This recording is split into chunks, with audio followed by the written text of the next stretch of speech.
We're a little bit crammed quarters in the car's garage today, but that's okay, guys, because that can only mean one thing, that our Salt Flats family of racers is growing. So welcome on back to the Cars Garage, everyone. Today, of course, I have a brand new two-pack from Cars on the Road, the Disney Plus original TV series.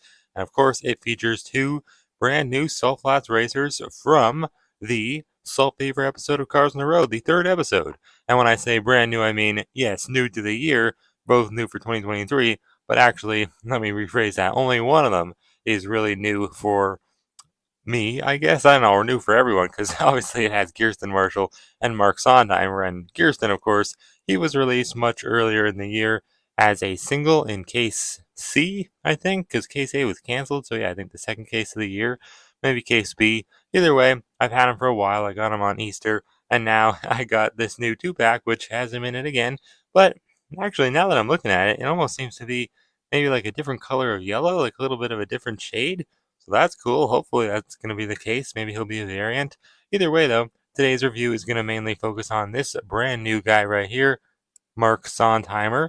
I love his name. It's based off someone. I forget exactly who, but it's supposed to be like a pun on Mark Sondtimer, but I don't remember who he is. Someone that worked on Cars on the Road, which means that he must be A-okay in my books because Cars on the Road turned out very, very good. And I must say I'm a little bit sad because this is probably going to be the last two-pack we review from Cars on the Road because I think that's it. I don't really think there's any other ones that I want to get to review. I think I actually have every single one of them, and there's about 8 or so.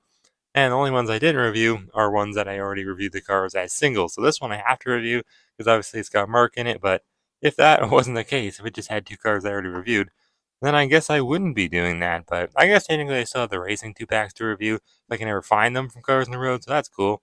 Anyways, take a look at his artwork. It's really cool. I do like it a lot. He's a smiley kind of guy. Nice little grin on him. No decals or anything though. So I don't know. I'm not thinking he's going to be one of my favorite Salt Flats racers, but I'm sure he'll end up being a-okay, but probably not like one of the best. Neither one of them have the black bases, or I mean the white bases, like with the salt, or the salty tires either. They just have black tires and black bases, which is cool. I mean, I like that. I just hate the inconsistencies because obviously in 2022, when they started with the Salt Flats racers, they all had salty bases and salty tires. And I don't know why in 2023 they stopped that, which is a good thing, but at the same time, it's just now it's inconsistent. You know what I mean? So I don't know. There's always going to be problems with Mattel. They're always screwing up, making things inconsistent. We know the story. Anyways, here's Gearsten's artwork. A lot of people keep telling me Gearsten is a female. I don't think that's the case, but I don't know. Maybe he's a she. I'm not really sure. Kind of hard to tell, but he doesn't have the black eyeliner like on his eyelids, so I'm going to say that he's not. And also, almost every single racer is a male. So, come on. Is he really a female? I kind of doubt that, but who knows? Anyways, the packaging is obviously just a standard Cars on the Road packaging, which I don't want to take for granted because, like I said, probably going to be the last one we review on this style of packaging, which is unfortunate because if you don't know, 2024, this packaging is gonzo. On the back, though, as seen in Cars on the Road, and we got a nice assortment of other two packs from Case S, which is where these guys are from. They were also re-released in Case T for the year of two packs. And then we got Cave McQueen, of course, Pitstoposaurus, Lightning McQueen, Deputy Hazard, and Bella Cadabra. Oh, wait, no, never mind. Sorry, guys, I forgot. I have to review that one still. So we're good. This isn't going to be the last one. I completely forgot about that. And then we have Noriyuki and Sarah Cogs, and Road Trip Lightning McQueen and Road Trip Mater, which I also could technically review just for funsies. I don't know. I probably won't, but you never know. I guess I could. Why not? It wouldn't hurt to redo my reviews of those guys, even though I reviewed them like 3 times now because they've been in so many multi-packs. Anyways, though, Mattel, powering the next generation through play. Do I really have to point that out every time? It's always there. It's always going to be there. So yeah, without any further ado, let's bust these two Salt Flats racers open.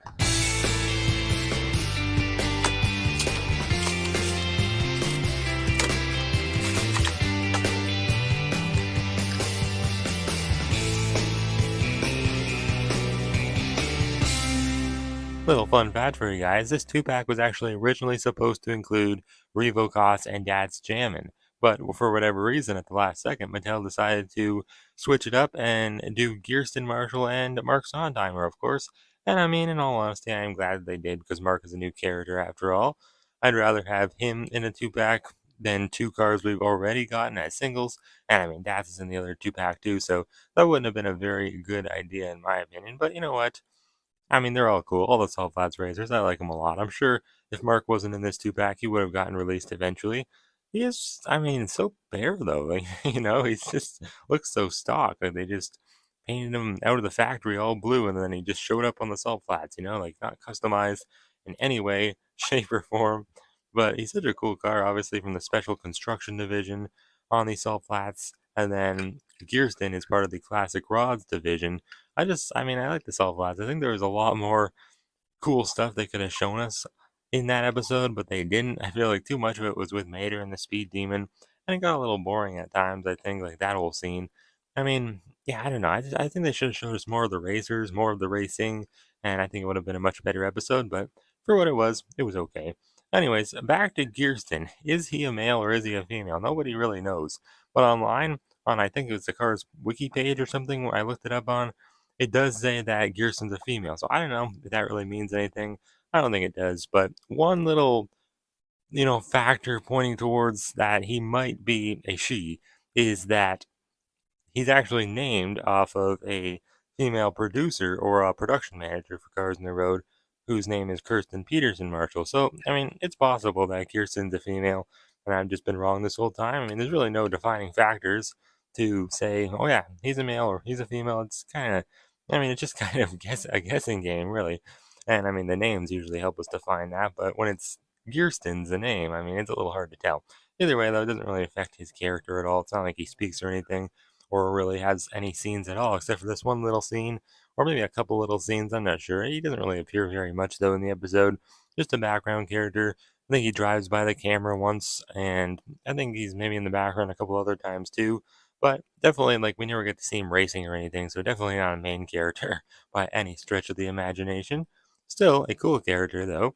I really do like his whole color scheme and everything. I love the yellow and the blue and the white mixture mixes really well together. And I also like how his wheel wells are removed just like Revo costs. But the difference between them is that it's like he didn't paint the back one. Like this whole part is just gray. That is obviously I don't think supposed to be gray. I don't think he did that on purpose. I think he just didn't bother painting it for whatever reason. Whereas Revo's, that whole area there, where the wheel well would usually cover up, is all blue. So it's kind of funny. Makes him look more like older, just more like a stock car, I guess. I don't know, just like bare metal. You see, it doesn't look like bare metal because the paint is a little grainy, but if it was, I think it would look better. Some cool decals too, RDRR. I don't know what that means, but he does race for the Classic Rod division, so maybe something to do with that. And then obviously his number is 04. And he's got the little number 15 down there too. I don't know why. No door handles. It looks like they're gone. That's kind of funny. He does have his door hinges though, and it looks like they painted them black. That's actually a nice little detail. I never see door handles, or I mean, door hinges sticking out of a car. That's kind of different. They didn't do that for Revo. No, look at that. Doesn't have the door handles, but he does have the door hinges, and they're not painted. Isn't that interesting? Well, another big thing about Gearston is he does not have the white caked on salty tires, which is nice. I mean, it just looks better. I think you can use them for more scenes instead of making it always look like it's snowy outside, because that's what this looks like. It looks more like snow than it does salt. But all the 2022 Salt Flats racers had the caked on salty white tires and white base, and of course all the 2023 ones, including Gearston and Mark, they don't. They just have it all black. So I actually wouldn't doubt if maybe they heard our complaints, like through videos and reviews and stuff, probably from Mr. Docket's reviews, to be honest. And they probably just said, hey, they don't like that. We better change it.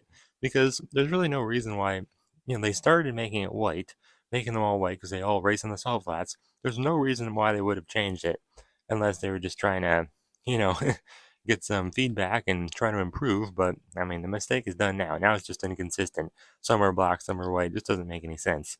But on the hood, we got number 04 again. A couple little gray things here, just like Revo. I don't know what those are. They do come off the metal body, so that's kind of cool. And they're painted. And then he's got the number 04 on the top, too. No plastic eye plate. Nice little smile. Kind of an odd smile. Makes him look like almost like a robot a little bit. Or something. This smiles. It's reminding me of something. I can't put my finger on what that is, but it's just his mouth. It's so weird looking. It's like it's just so many like parts like shoved together. Like this isn't obviously what he looked like when he rolled out of the factory. So he just looks like he was really modified in the past to be a salt flats racer because he is an older car, obviously. He, she, I don't know. Got some cool vents on the side there. I do like how they detail the tires. They put some, obviously, like the yellow rims, little black dot in the middle, and then the white trim.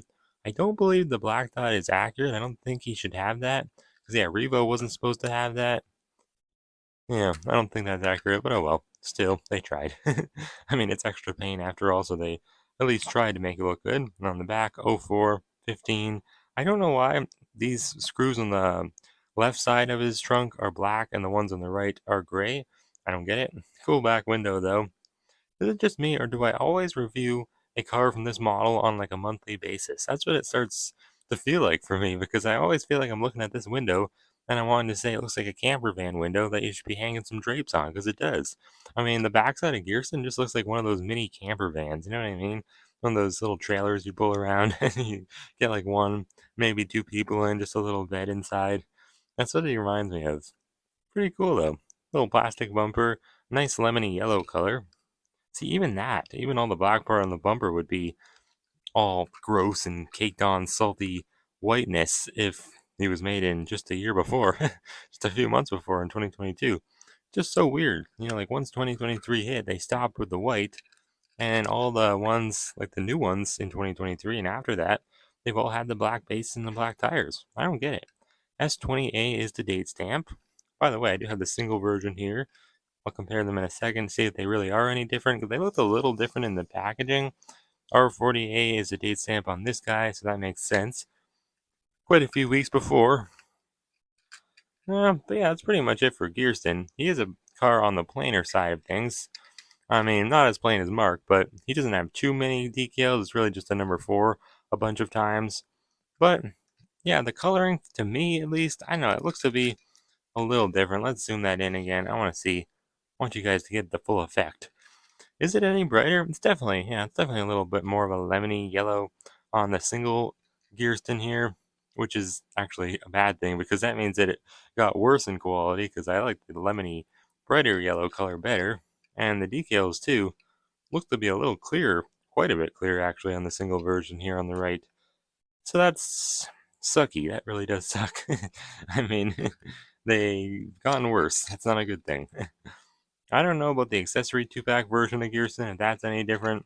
Hopefully it's more like the single version, which is better in my opinion, but I don't know. That really does suck. Not improving, Mattel. Not improving at all. Oh well. I mean, already got the single version, which is better, so don't really matter to me. But let's move on to Mark Sondtimer now, who we don't have too much to compare him to. He really is just like a car on his own. I mean, I guess I'll compare him to Dats because he just had the same model. But I don't know. He's so plain. Not a single decal in sight. Not even a number. That is so weird. Anyways, let me show you where he appeared at in the episode. I think once again he just drives by McQueen and Mater when they're like pulling into the salt flats, just like Gearston. So not a very big scene at all. But I do think that he's a little bit out of scale. I think if they wanted to be 100% accurate, then he probably should be a little bit longer, maybe. Said the same thing about Tats. But, I don't know. I mean, he's still a nice size, I guess. He's just so low to the ground. And you put him next to, like, some of the other cars, like Revo. He looks so low. I guess it's accurate. I don't know. He just looks a little small to me. But maybe that's just me. Not really sure. Got a plastic eye plate, of course. But other than that, it's pretty much all metal. No windows or anything like that have to be plastic inserted pieces. So that's kind of cool. Nice expression. Looks to be a little different than Dad's expression. Yeah, the eyes definitely move down a bit. Eyelids are pretty much the same. And then the mouth. Oh yeah, it looks like they flipped the mouth around. That's kind of funny. It flares up on the left now instead of the right. The teeth are more like sticking out to the right on Mark, whereas they're sticking out more to the left on Dad's. And then he's got the blown engine, of course, so he is a new casting. Dad's is all flat. I do like the blown engine. It's cool. A little plasticky, but it's still cool. Looks like Snot Rod's blown engine. Got the outline for the tires where they would be. And then, oh yeah, on the back, just like that, it's all plastic, so that sucks. But it's cool, he's got the vents and the exhaust and everything. But it does suck that they made it all plastic. No parachute like Dad's has. So that's kind of interesting. Obviously, a completely black base, which is nice. S22A is the date stamp. Made in Thailand, all that good stuff. Nothing to talk about on the wheels because you can't really see them. But yeah, I mean, that's pretty much it. He's a cool car. It's so funny to me how he really is named after the producer of Cars on the Road, and yet I think he's one of the worst background characters from the entire series, probably. Not to say like he's necessarily bad, just I don't know. He's just not doing it for me. He's just on the boring side, in my opinion, because he doesn't have any decals, no numbers, but he does have a blown engine, which is pretty cool. And I think he's one of the only salt flats racers to have that. So I mean, I guess he's got that going for him. But other than that, he's on the plainer side. Peggy Liner's still my favorite salt flats racer. I mean, just look at the size of her. Still have to do her singular review eventually. I've kind of forgot about it, to be honest.